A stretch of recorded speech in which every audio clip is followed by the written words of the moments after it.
Hi, Andy here, just at St Ives in Cornwall, and I'm going to talk about how you should use your journal every day. So typically, at the start of each week, you'll be filling out this section called Focus of the Week. This is where you're going to write down all the things from your goals that you want to focus on this week. Then at the bottom, you've got the habit tracker, which you can put some key habits and then tick them off daily. When it comes to journaling, on a journal entry page, you're going to first do the intent section. Now I like to do this as part of a morning routine. I might spend 5 minutes filling out this intent section, followed by some reading. Now when you're using the journal, the first bit, you've got some gratitude, really important to know what we're grateful for. And then the next section, you've got 3 small things I will do today. This is where you're going to pick off 3 small things that you're going to work on today. And each of them items, you're going to work towards them in focused blocks of time of about 60 minutes to 90 minutes, right? Followed by a small break in between.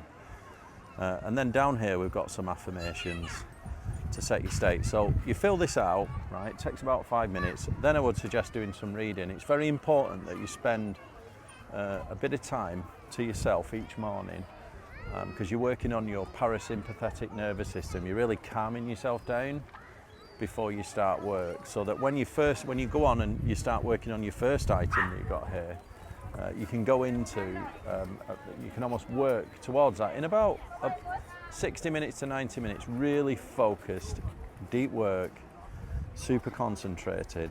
Now at the end of that period, you'll notice that you start to get a little bit fidgety because our attention span wanes, and that's fine. And that's why it's important at the end of that block, even if you feel like you could carry on, take a small break of about 15 minutes to 20 minutes. That way you can calm yourself down again so that you can go again into another focused block of time on your second item.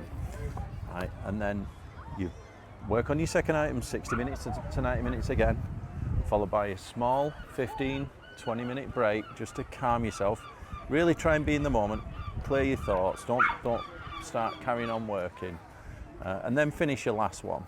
And if you work like that, what you'll find if you do this in the morning early, you'll probably tick all these three things off just before lunch, right? And that means you'll have achieved, if you ever work any different way, you'll have achieved more towards your goals than you ever have. You can then go and have a well-earned lunch, right? And then after lunch, you can then focus that rest of that afternoon, if you want, on lesser important tasks, emails, administration, that kind of thing, because the pressure's off, you've already achieved. And then that's it, then you can enjoy your afternoon.